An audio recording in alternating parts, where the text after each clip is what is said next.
President. Thank you very much.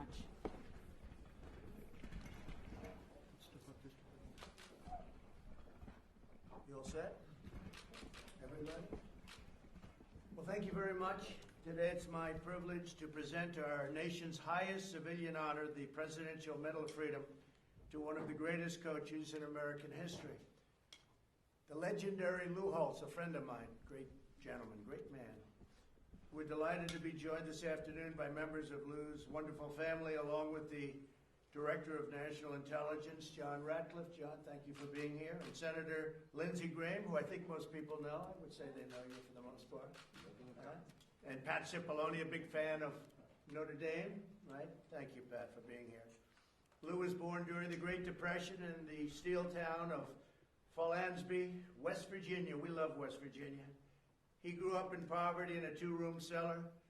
But as Lou says, I knew God and my family loved me, and their love was all the wealth I needed. That's everything I needed. That's all I wanted. As a child, Lou sat in his uncle and grandfather's lap and listened to Notre Dame football games on the radio. They were big fans of Notre Dame, I guess, even before you. That wasn't too long ago, was it? They were big fans, and so he learned at an early age about Notre Dame. At the age of 9, he took the field in his first game. He then played throughout high school, and Lou went on to attend Kent State, where he did very well on an ROTC scholarship. After graduation, Lou served as an officer in the United States Army and then pursued his dream of coaching. He wanted to be a coach right from the beginning because he knew he was a leader. He didn't have to say it. He knew he was a leader. In 1961, Lou made what he described as the smartest decision of my life. And I knew your wife, and I will tell you that was your smartest decision, right? We got to know her well. She was strong and good. He married his wife of 59 years. Beth passed away just a short while ago, and it was a very tough time. I will tell you, it was a very tough time for Lou and the family, but we know that she's looking down from heaven right now with incredible pride. She's so proud of this man. I got to know her over the last few years, and she was a great woman, but she's looking down right now. She's very proud of you, Lou. In 1969, Lou became head coach of William and Mary, and over 3 seasons, he won the Southern Conference and led the Tribe to their first bowl game in 22 years. And by the way, and I have to tell you, when we were researching this out, I knew he was supposed to be a good coach, but I didn't know how good he was because these stats are very amazing. You'll see. I was really very impressed, John. I will tell you. Lou then became head coach of North Carolina State, which had won only 9 games over the previous 3 years. Not too good. He took it over, and under Coach Holtz, they won the ACC title and achieved the highest national ranking in NC State's history. Lou went on to coach, and so I guess you were making a lot of money by this time because they were trying to get him to go to all these different schools. He was a hot coach. Nothing like being hot, right? He had his choice. He had his choice of going to a lot of different places. Lou went on to coach at the University of Arkansas. He built the Razorbacks up from a 5-5 record into a top 5 team in the nation. They won everything. Lou left Arkansas with the best win-loss record ever and a very fat bank account. He then coached at the University of Minnesota. You were making a lot of money all of a sudden. Huh? I know how that works. He then coached at the University of Minnesota, which was ranked dead last in the Big Ten. Before he signed his contract, he prayed, and then he did something that was unprecedented. He inserted a clause with great negotiation talent, which he has, they call today the Notre Dame clause. It stipulated that if Lou did really well and went to a bowl game, he would be free to go to Notre Dame should they ask him to go. So he had something going, right? You great football player, you are some player, I tell you. You are something. You just and you weigh about 30 pounds less than you weighed when you played in the NFL, right? I'm very impressed. In just 2 years, he secured a top 20 ranking and propelled the Golden Gophers to victory at the Independence Bowl. So he was on his way to Notre Dame. He knew it. Nobody else did. I guess the Notre Dame officials knew it. He was offered a coaching job at Notre Dame immediately, and he also took it immediately, as much as he loved the team that he just left. When he became the head coach a year later, the Fighting Irish were a losing team. They were doing very, very poorly. Lou got to work and quickly returned Notre Dame to the status of a football powerhouse and the legend that they were. At the end of Lou's first season, the team faced off against their arch rivals, the University of Southern California Trojans. The Fighting Irish were down 17 points in the fourth quarter, but they soon pulled off Notre Dame, one of the greatest comebacks in college football history. They scored 2 touchdowns in less than 8 minutes and then kicked a field goal in the final 2 seconds of the game.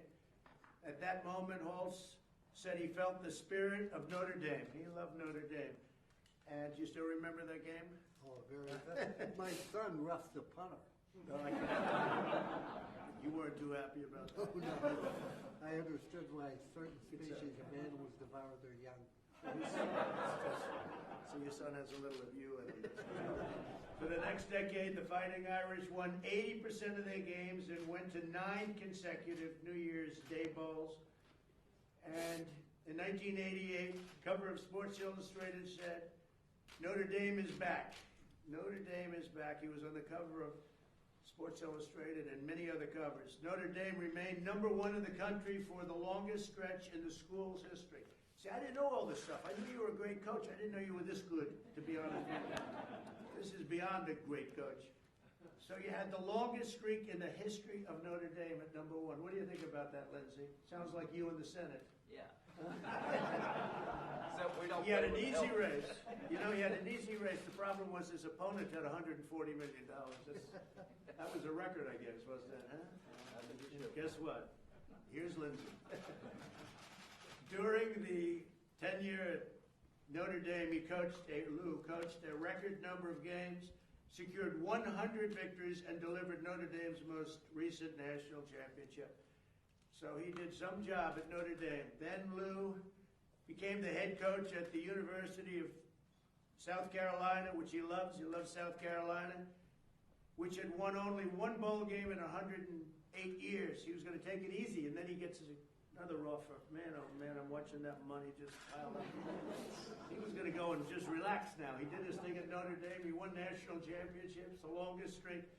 Then he goes to the University of South Carolina, and I can imagine why. You do like money a little bit, don't you? He was offered a big deal. Lou tripled that number and secured a top 20 ranking immediately. Over the course of his career, Lou won nearly 250 games and is one of the highest ever, by the way, and is the only coach in NCAA history to take 6 different teams to a bowl game. Think of that. Wherever Lou went, football glory followed. He was inducted into the College Football Hall of Fame in 2008. And I will say this about Lou, everybody loves him. Everybody respects him. He's tough as hell, and yet they all respect Lou. They just, it's amazing. They love him and they respect him. Sometimes it's a combination that doesn't come together. You know, they respect, but you are something. I never coached football. I coached life, he said, and it's true. His players really always loved him. He's turned his inspirational story and motivational message into 3 best-selling books. He's also been an exceptional philanthropist. That's all that stuff that he collected. He's opened educational opportunities for students, provided insulin pumps to diabetic children, and we've just brought down the price and the cost of insulin, right? You're shaking your head. It's amazing what we did, right? Insulin, you couldn't buy it. It was destroying families. People were going without it. Now it's $35, right? You can't believe it. I see you're an insulin pro. You're involved, right? Family. That's great. Now it's we've done a great job with costs, but insulin, maybe Lindsay is one of the best. $35. They were paying 10 times that amount. You couldn't get it. So we changed that around a little. And supported cancer research and has traveled to 13 countries to visit the American troops. Lou's leadership and his faith and kindness have inspired and uplifted millions of fellow citizens. He's one of the greatest titans in American football history, and his towering reputation will endure forever in the chronicles of athletics, but more importantly, in the chronicles of life, because he's really a life teacher. That's what he is. He's a life teacher. He teaches people how to live and how to live properly and how to live with dignity. So I'd like to now ask the military aide to come forward and prepare for me to give our highest medal. We have the Congressional Medal of Honor and we have the Presidential Medal of Freedom. And I will say I give away a lot of Congressional Medal of Honors, and that's a tough one to get, you know? That's a tough one to get because they come in with, when they come in, a lot of times, mostly they can't come in for obvious reasons, but they come in, they're unbelievably brave people, and they have had more bullet holes and bullets shot at them and in them. That's a Congressional Medal of Honor. Your route is a much easier one, I have to say. As tough as it may have been, it's a much easier one. I always say that about the two. I'll remember that. Your route is a much easier, the Presidential Medal of Freedom. So I'd like to ask first Lou to say a few words, and then we're going to present. Thank you very much.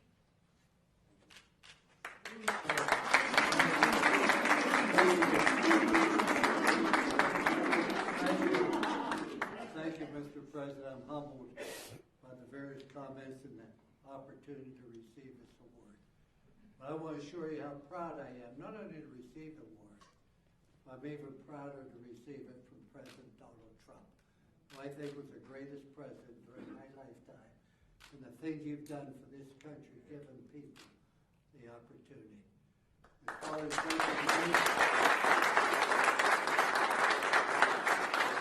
do have to correct one thing, Mr. President. You talk about making money.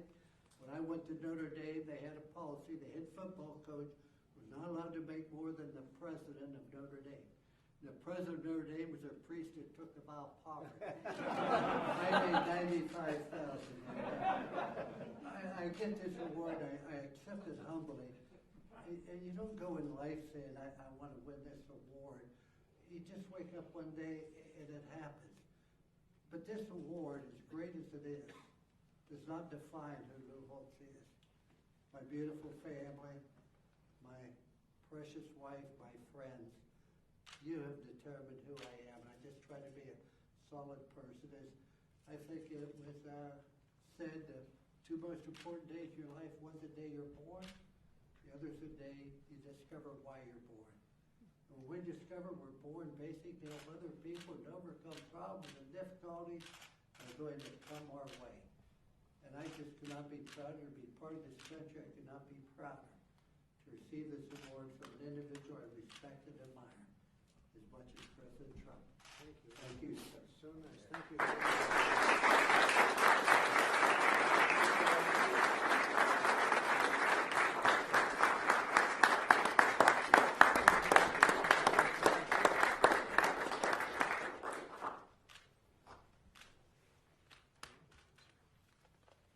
Attention to orders.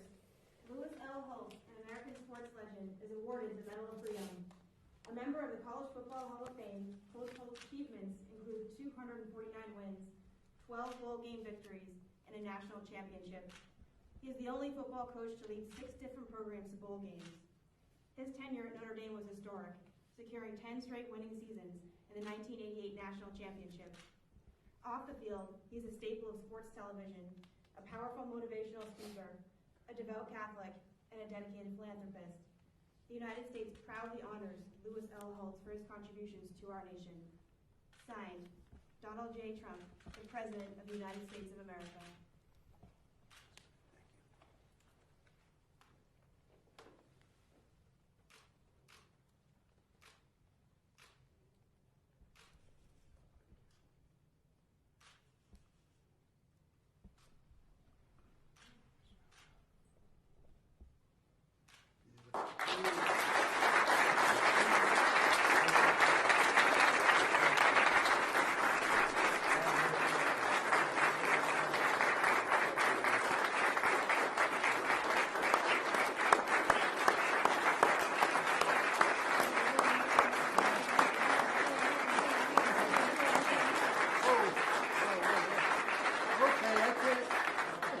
Mr. Holtz, congratulations. How are you feeling?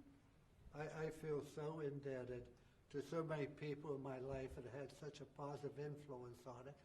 For a guy that graduated in the lower third of his high school class, I feel fortunate to be able to be here, but also to be part of this great country and to be next to an individual that I respect as much as him. So I say that you've honored a lot of people. You go look at all the people in Tiger Woods and Jack Nicklaus. They recognized for what they did. I'm recognized for what other people did. I never made a block or tackle, but I did try to teach people to make good choices. That's all I've ever tried to do, but thank you. Such a great statement. Thank you. Mr. President, Mitch McConnell says COVID relief may be in sight.